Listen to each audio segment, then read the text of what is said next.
नमस्कार दोस्तों, स्वागत है आपका 6 जून डेटा एनालिसिस की वीडियो में, जिसमें हम इस डेटा को एनालाइज करेंगे कल के लिए, ट्यूसडे के लिए।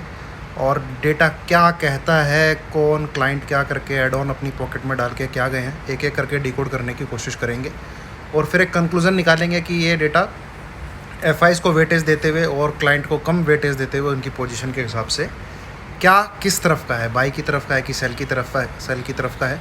देन उस बेस पे एक लेवल, और उस लेवल पे अगर आप बाई और सेल करते हैं तो आपसे दरख्वास्त सिर्फ इतनी है, किसी सेबी रजिस्टर्ड फाइनेंशियल एडवाइजर से ज़रूर सलाह ले लें बाई सेल करने से पहले।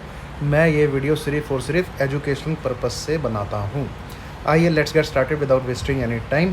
क्लाइंट को देखें तो क्लाइंट स्टॉक फ्यूचर को निकाल के गया है, इंडेक्स फ्यूचर ऐड करके गया है, इंडेक्स कॉल ऐड करके गया है और पुट भी इसने बाई की है।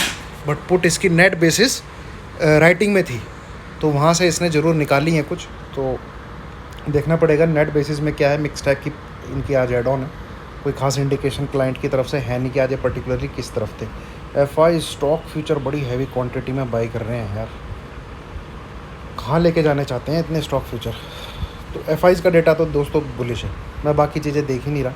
पुट राइटिंग भी है थोड़ी सी, या पुट निकाली है इन्होंने, नेट बेसिस बाई साइड में थे और स्टॉक फ्यूचर अच्छे खासे बाई किए, अच्छे खासे बाई किए हैं। पिछले 2 दिन में बहुत बढ़िया तरीके से बाई किए, तो 16,800 17,000 आने की तैयारी दिख रही है भैया। ये मैं सिर्फ स्टॉक फ्यूचर को देख के ही आपको बता सकता हूँ। प्रोज को देखें तो प्रोज भी थोड़े बहुत बुलिश गए हैं, पुट काफ़ी निकाली है इन्होंने, कॉल थोड़ी बहुत राइट की है, स्टॉक फ्यूचर थोड़े से बाई किए हैं।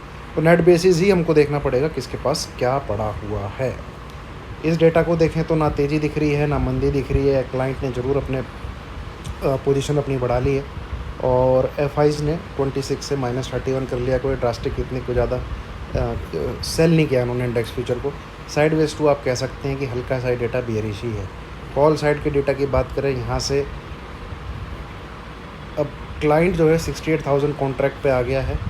एफआईज़ ने अपनी कॉल की बाइंग को घटाया है और प्रोज ने अपनी कॉल राइटिंग को बढ़ाया है। तो भैया कल एफआई क्लाइंट ये अगर प्रोज से लड़ेंगे तो वो देखना पड़ेगा। आज इन्होंने ही मार्केट को ऊपर नहीं जाने दिया। जैसे ही 16,600 कटा, ऐसा मार्केट को तोड़ा, वहाँ से सीधा 50 से 60 पॉइंट नीचे की तरफ आ गया था। तो यहाँ तो लड़ाई है, ठीक है। और यहाँ से कोई मुझे तेज़ी दिख भी नहीं रही, क्योंकि एफआईज़ ने अपने बाइंग को, कॉल को और घटाया है, ठीक है।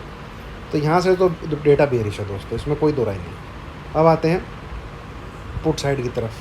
पुट साइड की पोजीशन को एफआईज़ ने घटाया है और प्रोज ने भी घटाया है और क्लाइंट ने अपनी राइटिंग को और घटाया है। तो ये तो इंडिकेशन दे रहा है बुलिश साइड, ठीक है। यहाँ से भी कोई खास बेरिशनेस है नहीं, तो यहाँ से भी कोई खास बुलिशनेस है नहीं। बिल्कुल मिक्स टाइप का डेटा है आपका, कॉल का भी और पुट का भी, ऑप्शन डेरिवेटिव्स में। अब आते हैं स्टॉक फ्यूचर की तरफ। पता नहीं मैंने लास्ट टाइम कब देखे थे 4,66,000 कॉन्ट्रैक्ट एफआईज़ के। 4,66,000 कॉन्ट्रैक्ट एफआईज़ के बाइंग साइड में थे, ठीक है। ओए वीडियो ख़राब मत कर, रुक जा, चलो शांत हो जाओ। क्या चाहिए, वेट कर। तो दोस्तों ये आप देखोगे 2020 का डेटा निकालोगे ना आप, जून जुलाई अगस्त का, वहाँ पे आपको दिखेगा कि एफआईज़ के जो लॉन्ग हैं स्टॉक फ्यूचर के, वो 4,50,000 के भी ऊपर है। उसके बाद लगभग 2 साल बाद इन्होंने ये डेटा बिल्डअप किया और ये अकेला बहुत तेज़ी दिखा रहा है यार। जो मेरा तो वेटेज रहता है इसकी तरफ, ठीक है। और डेटा को बहुत वेटेज देते हुए ही मैंने आपको बोला था कि भैया 16,400 टूट जाएगा, जब निफ्टी 16,100 16,200 के बीच में घूम रहा था। अब इस डेटा के बेस पे मुझे लग रहा है कि 16,800 भी आपका बहुत जल्दी टूटने वाला है, ठीक है। तो ये दोस्तों मेरे लिए तो डेटा तेज़ी का है, और बट फिर भी अगर ये डेटा सच्चा है, ये है वो है, तो 16,500 नहीं टूटना चाहिए, ठीक है। 16,500 नहीं टूटना चाहिए। आप पोजिशनली बाई साइड में बैठिए, टारगेट रखिए 16,670 पहला और 16,800 दूसरा, और तीसरा टारगेट 17,000 पोजिशनल बेसिस पे, ठीक है। और ये डेटा को डेली रिव्यू करते रहिए। ये जो स्टॉक फ्यूचर है 4 लाख से नीचे नहीं जाने चाहिए। पोजिशनली आप टारगेट 17,000 का लेके चल सकते हैं, एंड ऐसे लगा लीजिए कोई भी क्लोजिंग 16,500 के नीचे नहीं आनी चाहिए। सिमिलरली बैंक निफ्टी में भी बड़ा अच्छा रिस्क एंड रिवॉर्ड रेशियो है, 35,000 के नीचे क्लोजिंग नहीं आनी चाहिए। उसमें भी आप पोजिशनली बाई साइड में बने रहिए और डेली डेटा को देखते रहिए। कुछ देखने की ज़रूरत नहीं है, आप बस एफआईज़ के स्टॉक फ्यूचर के डेटा को देखिए। ये 4 लाख से नीचे नहीं जानी चाहिए, ठीक है। चलिए, थैंक यू वेरी मच।